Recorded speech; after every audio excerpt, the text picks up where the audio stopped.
Thank you. How to crypto party. Thank you. So, is this good? Okay. Thanks for your patience. I'm so honored that you are all here listening to me for the next hour. I know there's a billion things you could do, so thank you so much. My name's Comet Crowbar. I live currently in so-called Cambridge, Massachusetts. I'm a teacher at an after-school program, Makerspace. That's me. Okay, before we begin, I just want to place ourselves in this earth where we are. We are currently on occupied Muncie, Delaware nation. Just keep that in mind. And we're currently on Turtle Island, the continent known as North America. An indigenous term for it is Turtle Island. So just keep that in mind as we're walking in this concrete jungle. Okay, so I'm here to talk about how to start a crypto party and why, and some art that I've done. So first we're going to do what it is, why to do it, how to do it, and then some art and stuff. And then questions, I'm going to pee. And then at 7:30, right after this, maybe some of you will, we're going to have an actual crypto party from 7:30 to 9:30 somewhere. I don't have the details, but it's in this building. Okay, doing this stuff we just talked about. So what is a crypto party? A little background. Let's see. In 2012, some bill was passed in Australia to make it really easy for law enforcement to just read and reach every kind of data. So these folks had this thing on Asher Wolf, this lady, started by a lady. She had this blog about Occupy and stuff, and then someone was like, hey, let's have install all the crypto apps party. And then 4 months later, there were 30 around the world, and it's just become a thing now, especially in Germany. So I lived in Berlin, Germany for 5 years, and I've just come back. Is this better? Should I touch it? I don't know. I came back within the last year, so I'm trying to bring this culture of crypto stuff, bring it back to this messed up place and get it going. So here's a review of my first ever crypto party. This is a book I made. I'll talk more about it. I don't know if I'll read this whole thing, but basically, so my first crypto party in Berlin, I found out about it on Twitter. There's monthly events there. Let's see. I wanted to go, but at least 3 times during my journey there, I thought about turning around. What if I sound like a total idiot and have no idea what's going on? What if I can't understand German well enough? What if everyone gets impatient with my noob questions? I made it all the way there, and I was sitting outside. So it was planned in a cafe, just a corner of a public space. And I was sitting outside the cafe, still nervous. I just rode half an hour, and I was still afraid to go in. Shows you how scary and accessible these kind of things are. Until a waitress was like, can I get you something? And I was like, oh no, I'll just go. Yeah, so I finally went inside. And it was totally great. There were 8 of us or so, 2 from the organizing group. And it wasn't an official institution. They were just, the 2 that were hosting it were just people who thought it was cool.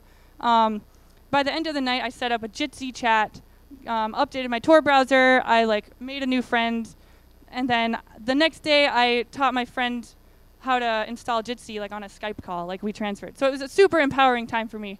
And this is where I work, in Somerville.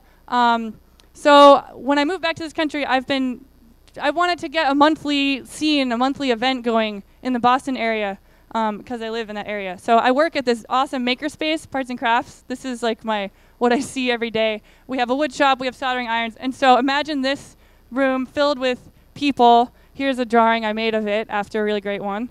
The couches in the back area. Ooh, yeah. Okay. So what else do I have here? What do you do there? Well, you do some stuff. Here's a flyer. I'll just read this text. A crypto party, aka encryption potluck. It's not a party with boom boom music. It's you hang out with your computers and snacks. It's a space to hang out and teach each other practical tools of digital security, such as how to set up email encryption on your computer and how to browse the web anonymously. Don't know much about computers? Don't worry. We'll use accessible language and help you in every step of the way. Bring a computer. A computer isn't mandatory, but it's useful, so you can leave the event with stuff on your computer.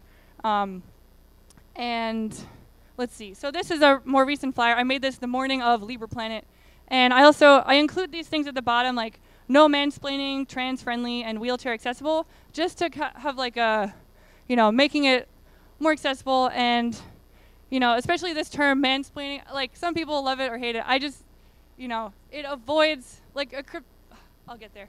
Okay, why crypto party? Okay, this next slide is my favorite slide. So I made a meme to express myself why I think this is important.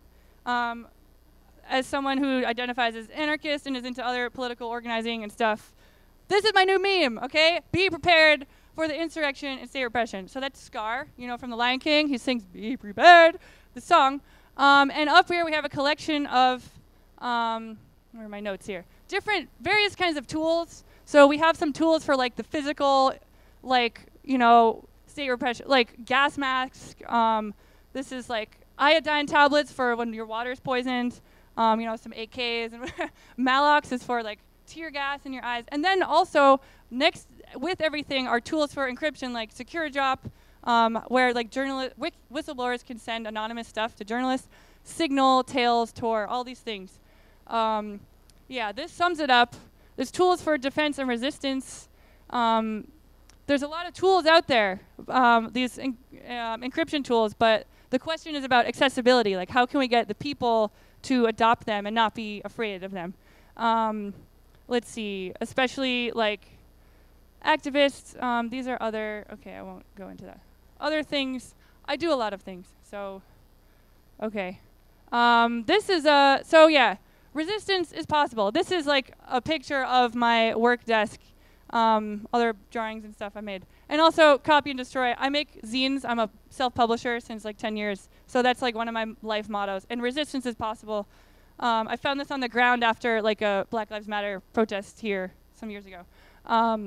Yeah, and so for me, like doing this work, doing crypto activism, it's not the end goal of like doing stuff. It's just the beginning for me personally, because I have a deep interest in other political struggles for justice. And so crypto is one way to make that kind of political organizing safer from government infiltration and surveillance, which exists.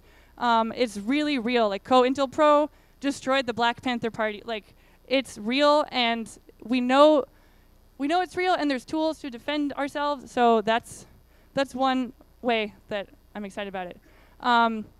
So some points of what's the point of a crypto party?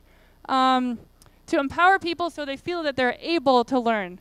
It's not just like doing the stuff. It's like a mental deconstruction. Because for a lot of people, especially like female identified or like just weren't socialized in computer world, or like hanging out with anti-civ eco-defender, like people that like want to hate technology. So like how to convince people that like it's worth doing. So it's like a mental deconstructing our mind. Crypto parties are about demystifying the technology, making it accessible, just like computers are your friend. It's okay. You don't have to be an expert. We will teach you things. It's like very like accessible, I think. It's also about taking away the fear, many different kinds of fear. Fear of like being surveilled. Like people have come to our crypto parties who like have experience. They like something has gone on in their life and they know they're being watched, so they come to us to like help set themselves up. And this quote here is from the cryptoparty.in site. A crypto party cannot teach you everything there is to know about computer and internet security in one evening. The main objective is to tear down the mental walls which prohibit people to even think about these topics or pick them up as they occur throughout their lives, like such as in newspapers, blogs, pictures, and memes. So there's plenty of information out there. There's plenty of how-to guides and stuff for how to do these things. But there's still this blockade of like doing it, because there's still a fear around computers. So crypto parties make that fear go away, I hope. Crypto advocacy, more things. Fuck yeah, CryptoPunk hackers unite. Word. They're educational. It's about teaching, sharing, do-it-yourself culture. It's non-hierarchical. It's just awesome. It's hand-to-hand learning, breaking isolation and frustration of doing it alone. Who here has had the experience of like some frustrating moment of like, it won't work? Yeah. So isn't it nice when you have your like super helpful hacker buddy friend to be like, oh, here, let me help you, hack. And then it's just nicer with a friend. We need to understand how our communications work, and how we become vulnerable. We need to know our enemy, defend and resist, and there's usually free snacks if people bring them. If you don't bring snacks, then there's no snacks. And someone has to buy them, so you should chip in. All right. Okay. Are we good? Is everyone good here? Like, okay. First time at Hope. So I have some hesitations when I teach this kind of stuff, just because I'm always being self-critical of like everything I do. So there's this quote: "If it's inaccessible to the poor, it is neither radical nor revolutionary." Now I hear that sometimes when I explain to people, like, oh, for PGP you need your own device, like, oh, and you can get this UBO key to like store your device on. And if someone's like, oh, I don't have a computer, I go to the library. Like, so how can that individual participate in safer communications if they can't afford this stuff? Or so I think about that, like Oogle punks who don't use computers, like how to get them involved. Or just questioning the sustainability of technology in general. This is like a broad topic, but I still think about it. Because like all our computers and phones have a piece of the Congo in them, this mineral called coltan. It's harvested from the Congo in Africa under slave-like conditions still today. The people of Congo aren't rich. Like, they're poor because white imperialists come in and like steal all their shit. So just thinking about that, like how sustainable in the long term are all these things we're talking about here and doing. And also, so Snowden showed us, thank you, Snowden. He showed us sweeping mass surveillance, which shocked the world. But communities of color and black folks have always known that they've been being surveilled, just like since the history of slavery and before that. And so this is, when I found this quote, it really hit me. This is from a blogger, Bobby London, from an article, The New Hip Fascist State. I'm just going to read it out here. America has always been fascist, depending on what America you are talking to. If you're black in America, from the time of slavery, this country has been fascist to you. From genocide to a vast prison industry, the introduction of crack cocaine by the CIA, AIDS, segregation, and let's not forget slavery. And the Edward Snowden era anti-surveillance advocates only come at a time where now the tentacles of fascism are affecting white America. So when I read that, it kind of hit me, because I was like, oh, like, yeah, this talk about, oh, now we're entering fascism, Donald Trump, now everything's fascist. Like, no, it's always been that, and even the definition of fascism didn't exist in a dictionary until the Cold War. So like, what do you call the genocide before? Anyway, different subject. I like talking about dismantling capitalism. So yeah, and so despite these hesitations, I think it's still worth it to do this work because it helps. So I just try to keep these in mind and be mindful. Oops, when I do this. Okay. Yeah, I look around at my friend circle and I want to help everyone get set up with these tools to protect ourselves just a little bit more. It also makes government, makes it way more expensive. Like when, like some people think, oh, what's the point? They can get me anyway. Like, no, that's what they want you to think. When you encrypt your communications, it makes it so much more expensive to like break that. Even if you are targeted, it costs them money. So if everyone does it, like they probably won't do it anymore. Yay. Okay, so why do I do this? I aspire to be that helpful hacker friend that I wish I had during all those frustrating moments of like, how do I download? Like, I got a Linux operating system 2 years ago, and I'm still figuring it out. So I want to be that friend. I've had some really helpful friends along the way in Berlin.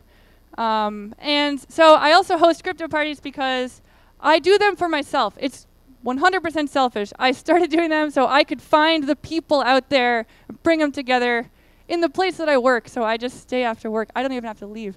It's totally selfish. But, you know, maybe other people benefit. I'm sure they do. I just have so many questions. So oftentimes, like, I put my own questions aside because I'd rather help a new person. But I still have so many questions, and I get really good questions from people, and I want to research them. And also, I am a, like, currently a cisgendered woman. I don't know about gender. Maybe I'm not. But just being a female role model. It seems basic, but, like, look around at this event. Like, there's not many of us, or gender non-conforming folks. And generally, just fuck the patriarchy. Just, like, a reminder that it sucks. Just in case you forgot, like, it's there. And like, being a couple of times, I've been the only cis lady, or I've been the only woman-identified person at one of my own events, even. And I'm just like, oh, like, where are the ladies? I know they're out there. And that's exactly why I put those other things on the first flyer, like no mansplaining and trans inclusive, just to, like, make it really clear that like this is for you, like trying to get more folks into this that I'd like to come. What time is it right now? I've gone for 18 minutes. No, okay, never mind. I'm gonna keep going. So, how to crypto party? How do we do it? The big question. So, a crypto angel is not this guy. Does anyone know who this guy is? Your company's computer guy. That dude from SNL, Saturday Night Live, Nick Burns. He is a total asshole. Like, so he was like your tech guy in your office, and yeah, he would just like, do not be this man. No. Big X, no, okay? He was really condescending. He would just rather push people away and do it himself. He's not a teacher. He maybe knows a lot of skills. He's a good hacker or whatever, but he's not socially aware and is not approachable and friendly. So don't be that guy. A crypto angel, that's the term for like, once you do a thing to help someone at a crypto party, you become a crypto angel. So here are some qualities to invest in. Patience is more important than knowing skills, such as the last one. That dude, he didn't have a lot of patience. So it's like, I've done like step by individual step, like click this button. Also, I heard a good quote from someone about when you're teaching someone computer skills, like don't touch their mouse, don't touch their computer, because it's really hard if you know it already. But if you just explain it and let them find it, it really helps that person, and it has empowered me in the past. So that's another thing. Crypto angels break it down into bite-sized pieces. They check in with your audience. Ask, do you have any questions so far? Is it okay? Do you feel like you understand this? Because often, I've done this too, where I'm in a workshop where I'm hearing information, and I don't get it, but I like don't want to out myself as like, what the fuck? So if you just like make sure to check in, or just like, consent, like checking in with them, like, are you following me? Are we on the same page? Also, if the person you're working with doesn't get it, you are not explaining it clear enough. It's your fault. It's not that person, because, and as a teacher, I work with like middle school age kids, teaching them all kinds of stuff and like how to do DIY projects. So I've learned the steps of like communication is really important, like talking clearly, like using words, don't mumble, like just being accessible. It's about accessibility. That's what it is. And again, patience. If you feel like you're getting frustrated as you're teaching, just try to check in with yourself, do like a self-check. Why am I here? What are my intentions? Do I just want to get this done and go home, or do I want this person to actually understand what they're doing, which is important. And so, excuse me, the website, cryptoparty.in, is an excellent resource. It just has everything you need. I'm not being paid to be here. Like it's a decentralized site. It just has all the things you need. So this is, they have notes on how to start a crypto party. Really great resource. Also things like guiding principles. The point of a crypto party is to do things. Like it's not just sitting around talking about theory. Even though there's always like a section of people on the couch who get super meta into stuff and like talking about news articles, the main thing is like doing the stuff and empowering people with their computers, being excellent to each other. There's also an anti-harassment policy, which is like no hurtful or offensive things, no stalking, following, just like general being, don't do the non-excellent things. And crypto parties are also, it's a safer space. So this concept is super important to me as someone who is striving to dismantle oppression on all fronts everywhere. I was socialized in like white, capitalist, heteronormative, colonial America, and even if I like read awesome articles about like how to be a good ally, which doesn't exist, as accomplices, like even if I'm aware, like I can still fuck up. I could still say something and not realize that it's bad because of my socialization in this nightmare country that's built on genocide. Like, so of course we're gonna fuck up. It's like having a safer space policy, you start from that grounding of like, we're probably gonna fuck up at some point, so how can we build like safety net into it? I also compare, like using email encryption is like having a safer space policy. Like you can never guarantee, that's why the R is like parentheses, you can't have a 100% safe space free of all kinds of oppression, just like you can't have total security with your encryption methods, no matter how hard you try. So but it's still worth doing. And And so when we take an active stance against oppression, we're being in solidarity with those who experience that oppression. Let's see here. Yeah. And okay. Oh, shoot. We're still here. Okay. Dropping the A-bomb. A-bomb. So some of us have heard that Jacob Applebaum has been called out as a abuser, not nice person. Oh, shoot. Yeah, so, and I was heavily influenced by like his excitement for crypto work. He's contributed a ton. I'm sure people here have like loved the work he's done. But also, he's not treated women and other people very nice. And when I heard about this last month or so, I was really like shocked, hurt, confused, and just fucking angry that it went on for years apparently. Like someone I know personally was affected by him. And so this is just right now a call out to everyone here at Hope to say that we need more intentionally radical, safer spaces that take a solid stance against oppression of any kind. We need to call out the abusers so that other people like me, like I've met him, I've been in situations with him in Berlin, like I could have been one of those people. So if I knew about that beforehand, I could have like been safer. So that's why it's important to like make it public. Yeah. Like, I appreciate the work he's done. But, like, rapist. Like, I don't want to be that guy's friend. And he says he's an anarchist. Like, that's not anarchy. That's oppression. So, and also, just general, any organization can adopt a safer space policy. You don't have to be, like, a political, radical thing. You can be, like, a ballet dance group or, like, a food co-op. Like, it's like, do you want to be nice to each other? Okay, so like have a safer space policy. And so after I heard about that, I sent an email. So we have in the Boston area, folks from the Mass Pirate Party set up an email list just so we can announce like upcoming events or like cool articles and stuff. Even though I originally didn't want to have a list of like documented names, but like it's also useful to like say things to each other. So I announced it to us. What did I say? I just want to reiterate that our events at Parts and Crafts follow the guiding principles as posted on the Crypto Party website. You can read them here. And then the second to last paragraph, I say, if anyone ever feels uncomfortable or violated at our meetups, or you feel that someone in our community has treated you wrongly, please let me know. These events are a safer space and everyone should feel welcome. A safer space means that we hold actions accountable and things don't slip under the radar when they're brought to our attention. So that's, yeah, wait, I think I have another note. Oh, also, so when you host, like if you decide to host a crypto party, which I hope you do, you are also responsible for the general vibes of that event. Like if you invite people into your space or into your a venue that you are responsible for organizing, it's your responsibility if something happens there, like you have to have a backup. You have to have a plan for like how to deal with it or how to address it. Because in mainstream society, like shit happens and it gets ignored. Like people get raped like daily, and the police don't believe them. Like, I mean, fuck the police, but like, nope. It's like hard for people to believe abused women or abused people, or that like black people have been murdered since hundreds of years. It's only now that since we have like video, it's like, oh, now they're really being like, yeah. So just like believing people when they say that. And let's see.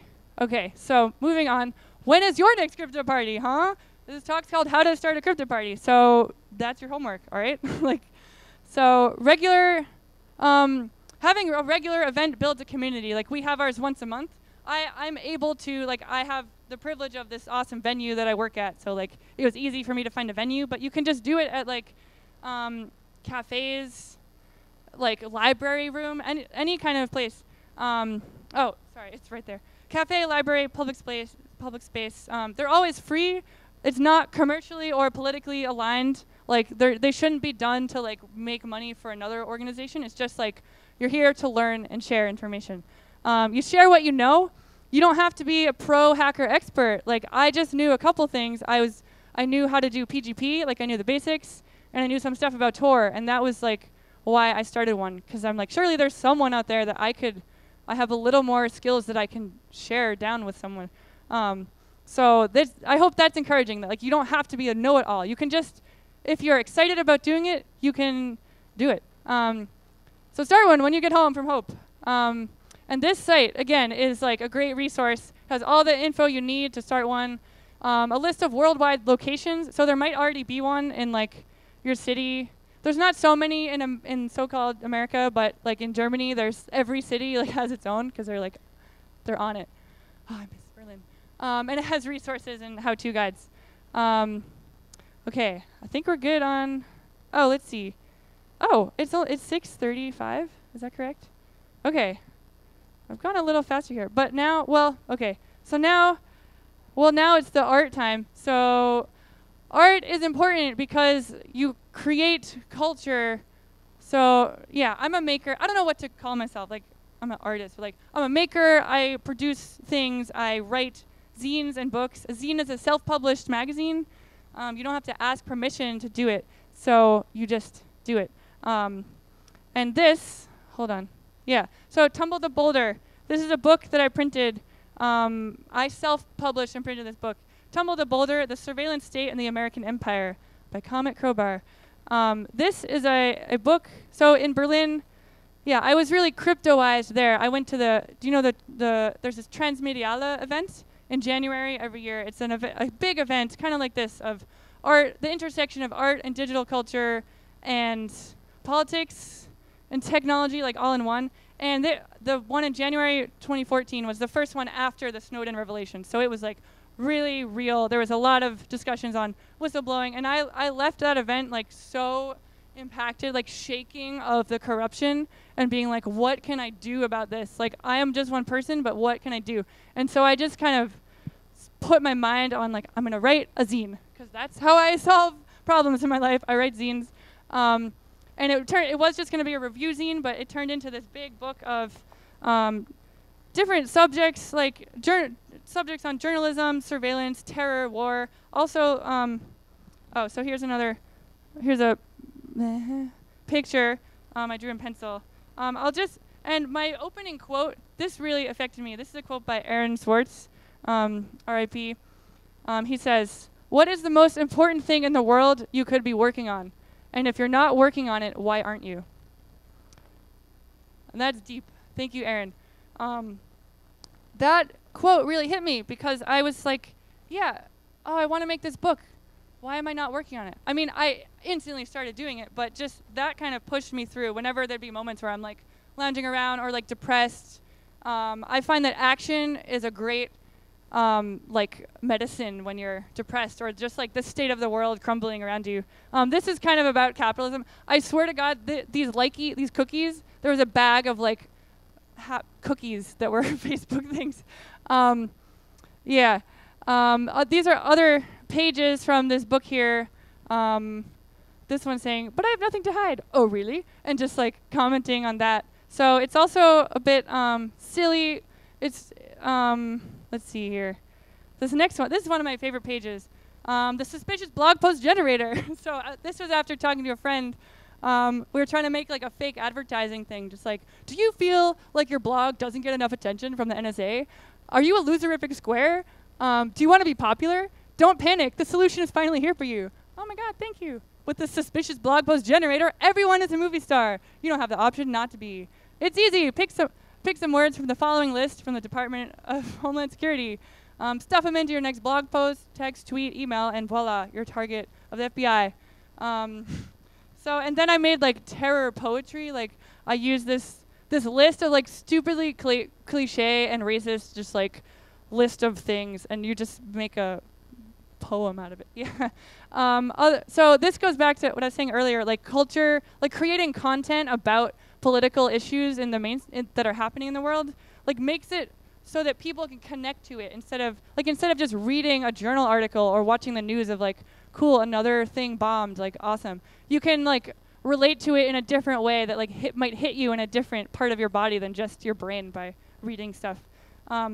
This page, so at a talk I went to it was in Eindhoven. It was like security in times of surveillance. Out of like a sea of like 200 seemingly male bodies, I was one of like 6 women that I could pinpoint. And so at one point at the end of a talk, this nerd guy steps up and he was like, how can we make this sexy? Like this being encryption and like tools for anonymous stuff.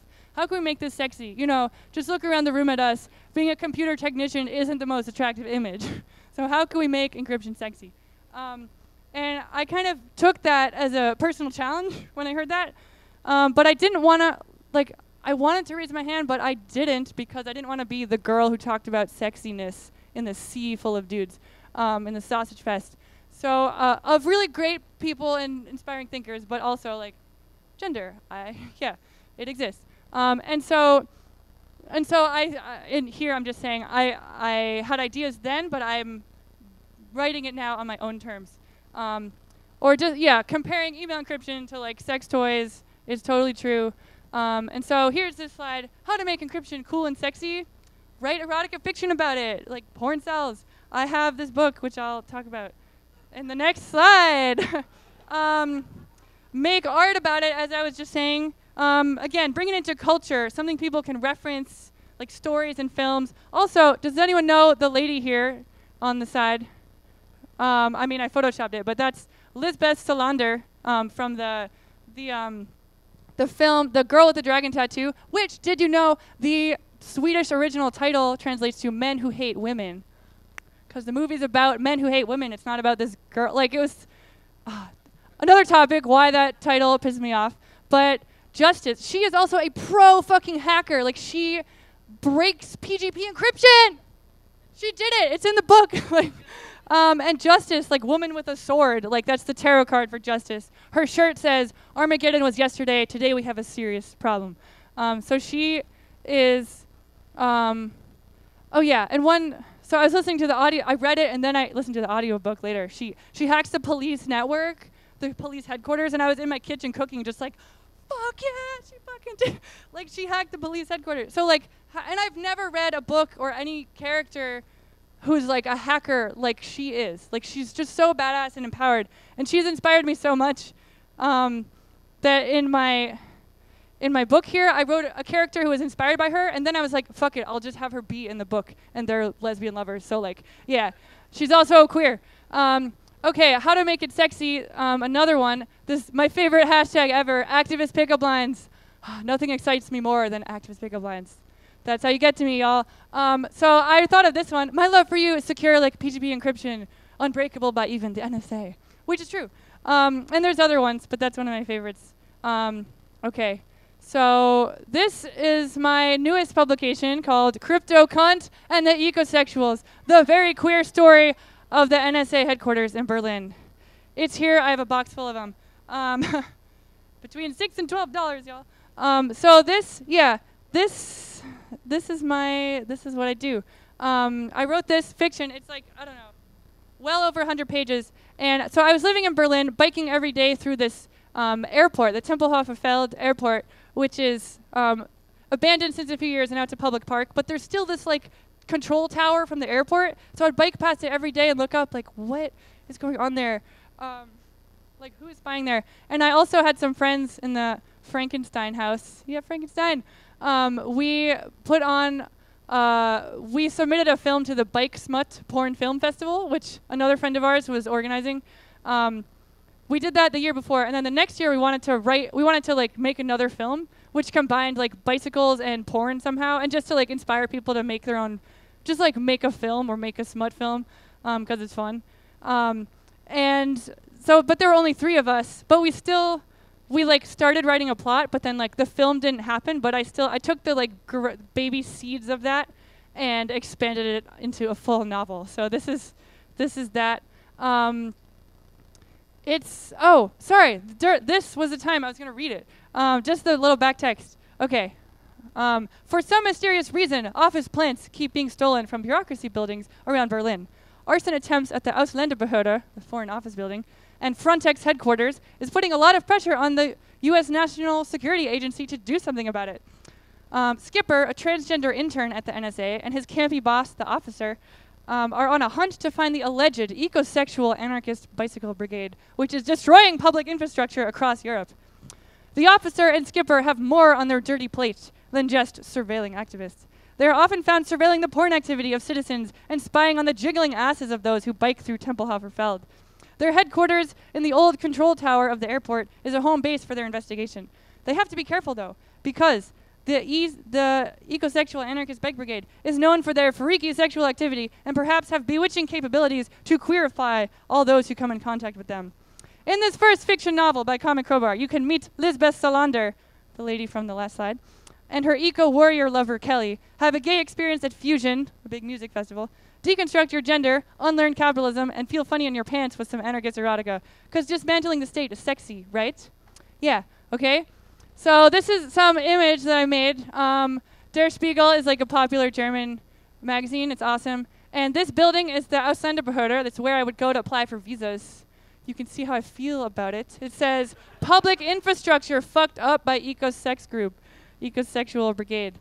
Yeah, and so the main character, the officer, he's so ingrained in his authority figure, he doesn't even have a name. So he's kind of like, also like, fiction is powerful. I used to think that it was like dumb, like if it's not journalist, so why read it? Like, that's dumb and patriarchal of me to think that, because fiction is powerful. When you can create narratives and comment on society in a way that you can't in any other medium. So fiction is powerful.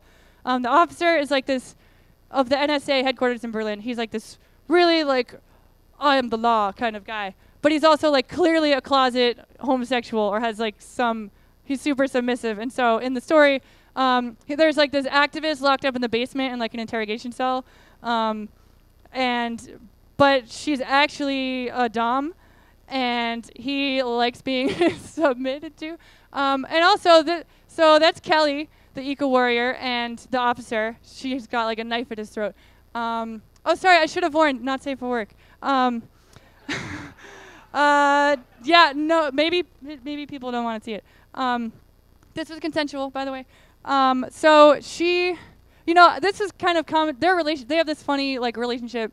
I was commenting on all these government agencies that like have billions of dollars, but like where does the money go? Like they're always losing this money, or it just like disappears into the system. Like who knows where? Well, it goes to the underground brothel of lesbian feminist underground brothel network who like own the world, but they can't be public or else the patriarchy would fall, and they like have to be subversive. So all the money that like government agencies lose goes to like her empire and like all the women and trans folks.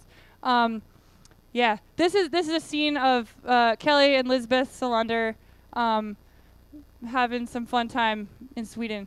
I just put up some other art and like looking at the moon. The saddest moment of my life was in Berlin, looking at the moon through a chain link fence, and I like couldn't see it, and just being in the city. And these are all pictures from the book here. So that's about the book. So I have a couple other like art things I've done. I haven't shown this yet to anyone. I showed it on my blog, but like this is an audience I think will appreciate it. So I thought of this for a year. You can see my Comic Crowbar logo where like the Mattel thing would be. Citizen 4, as some people know, is the film that Laura Poitras made about Edward Snowden, like the in real time documentary. And since literally a whole year, I had this idea of like Citizen 4, like dropping the information in the, like this is the cover of the board game. So I photoshopped it, and I'm really proud of it. I hope you enjoy it. So this is like, I don't know, I made this image in Photoshop. Like, I don't know where I'm going to put it, but I just made it, and now people see it and maybe can identify in different ways to the situation. Another thing I've made, I have this comic, Email Encryption in a Nutshell. Last year, I did a zine residence in Montreal with Fight Boredom Zine Distro. It was awesome, and I had a lot of time to just like write and draw and spend 3 weeks doing my thing. So I made this. I'm gonna burp. I have a bunch of copies I can give out for free. This box here, my zine distro, I brought from Boston. So if you want any of these things, you can get them. And so this, I pass out for free. Like I bring it to crypto parties. It's just, or I just, as a poster, I'll just put up in a cafe. Just like what is email encryption? What is PGP? So it's just this thing I made and like try to distribute it around. This is the end of a comic I made, just generally about like, I don't know, capitalism. Let's see. Oh, there's me like working on a zine, and I'm talking to the crowd like, don't worry, I'm not a suicide bomber. Oh fuck, I just said bomb. Now they're really gonna think I'm smash. Wait, I can't read it. Hold on. What is? Oh. Ma'am, you need to come with us right now. But I'm just writing a zine. And then I'm like, are you fucking serious? This is my zine, my freedom of the press, and yeah, we're fucking serious. And then I say, listen, pal, I don't think you understand. I already said that I'm not afraid. And he's like, what? But I'm scary. Look at this gun. Is it not big enough for you? And then I hand him a book. I say, I bet if you dropped the gun and ditched the fascist attitude, you would make a cool zinester. And he's like, oh, really? I've never had friends. And I'm like, hey, gotta love yourself first, bro. Here, read this book, Anarchy A. And then he says, wow, another world is possible. The end. Yeah, so that's just like a comic I made about like life. This is another, so this comic and the one before are in this zine I made. I have a personal zine, Infecticitis. This is number 15. And the first half was like personal stuff, and the latter half is like articles and things about surveillance stuff. And at one point, hold on, I made, here it is. I just made like different, like personalities, like the many faces of Comet Crowbar, and this was one of them. So like, and the outside says a thing, but no one yet has told me what it is. I mean, I know what it is, but no. Okay, okay, cool. We're almost at the end. So this is just comics, just making art about it so people can read it. And then I also have a page called the CryptoPunk Challenge, where I actually in here is an article from 2600 about one-time pad encryption, because I didn't know about it and I thought it was cool. And so I made like a phrase for someone to find. Only one person has found it, but I said he got a free book, but then the next 5 people could get free drawings. So if you want a challenge. And then, so my last art slide I have for you, this is one of the favorite posters I've made. This was from, it was an actual poster, like pretty big, that was hung up in, like I remember seeing this as like a 7-year-old in American Massachusetts schools. And so my friend gave it to me from her collage box, and I was like, this is so propaganda, it's unbelievable. And I rewrote over each of these like justice-getting children the reality of this current America, all these different things. And then the flag, each star, you can't read it, but it says each star, like a colonized star sticker for the indigenous. And then I wrote the names of indigenous tribes, because that's what the stars represent. States were like, oh, cool, we like got them 2 minutes, all right. And so on the end is one of the characters facing oppression is surveillance, or being surveilled. So it's kind of like the contrast between what we're told and the reality.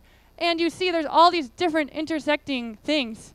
And this, like I have this in my room as like intense as it is. It just like reminds me, like evicted from native land, lynched, like homeless. That like the people who are interested in surveillance and like crypto activism, like it's totally necessary, but also it's useful to think of the bigger picture of like what is this empire we're in, and like how does being surveilled crypto tools relate to these other things. And with that, that's all. You can come to our crypto party at 7:30 in a room that's in the catalog. I don't remember. In the Paris room, 7:30. So thank you. Any questions? Yeah, we got like 2 minutes left. Yeah.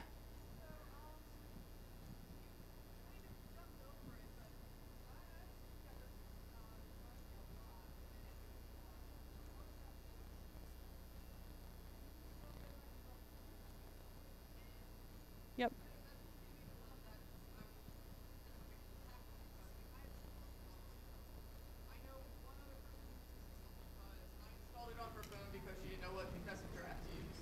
If I want PGP encrypted email, You need a buddy. Using Gmail.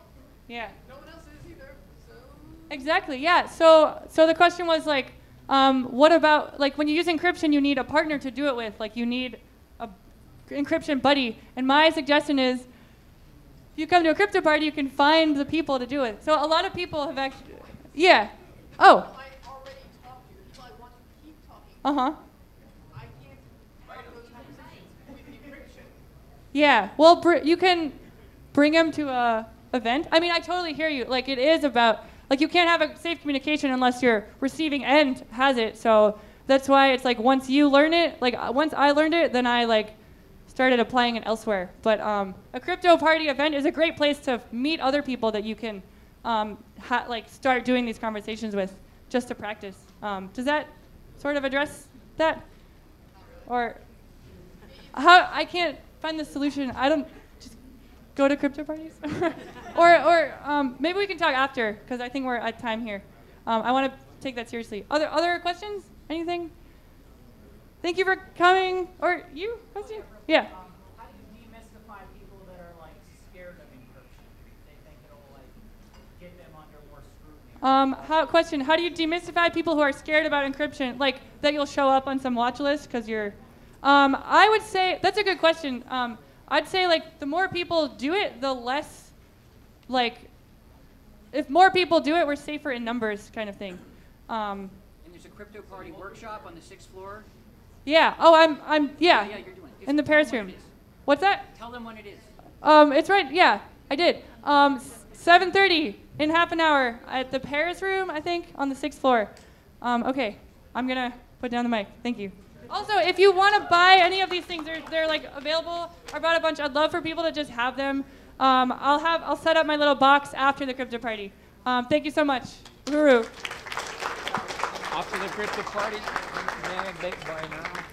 Oh, sure. Real quick. Also, if you want one now, you can come up to me. Yeah. Event going in the Boston area because I live in that area. So I work at this awesome makerspace, Parts and Crafts. This is like what I see every day. We have a wood shop, we have soldering irons, and so imagine this room filled with people. Here's a drawing I made of it after a really great one.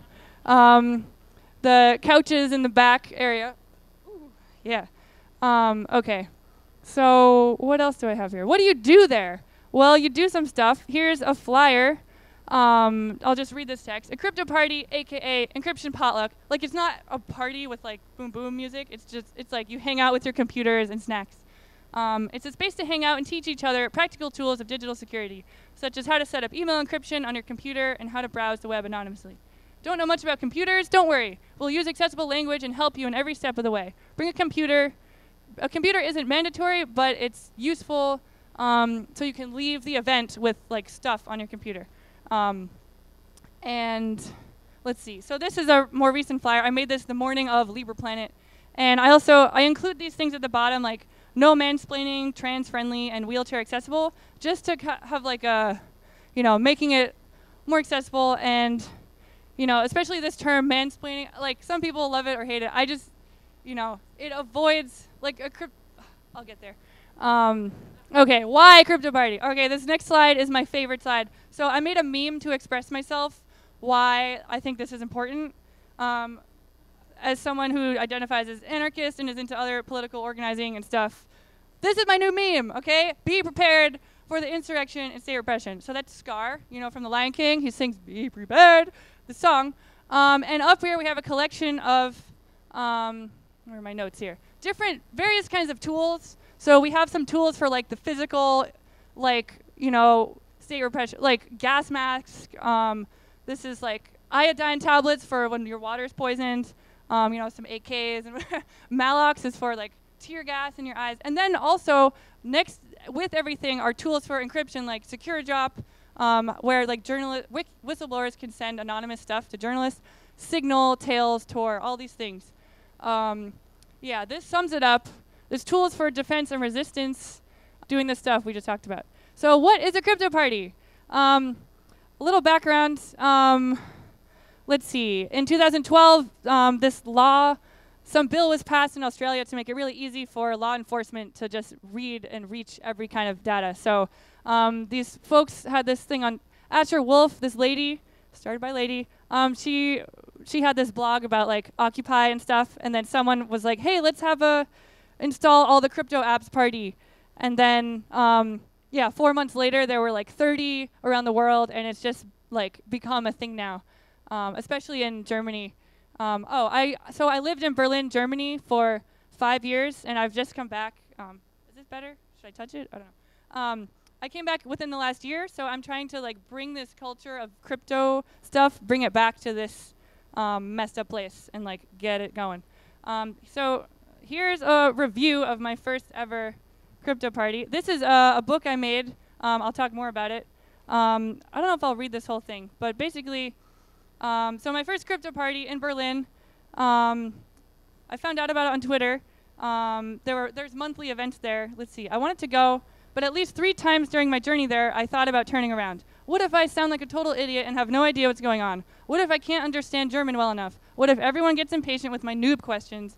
I made it all the way there, and I was sitting outside. So it was planned in a cafe, just like a corner of a public space. And I was sitting outside the cafe, still nervous. I just rode half an hour, and I was still afraid to go in.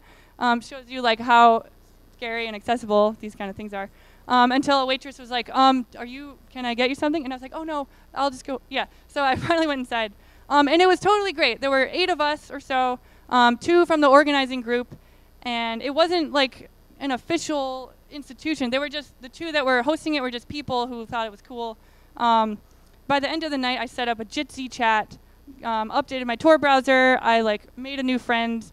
And then the next day, I taught my friend how to install Jitsi like on a Skype call, like we transferred. So it was a super empowering time for me. And this is where I work in Somerville. So when I moved back to this country, I wanted to get a monthly scene, Thank you. How to Crypto Party. Thank you. So is this good? Okay. Thanks for your patience. I'm so honored that you are all here listening to me for the next hour. I know there's a billion things you could do, so thank you so much.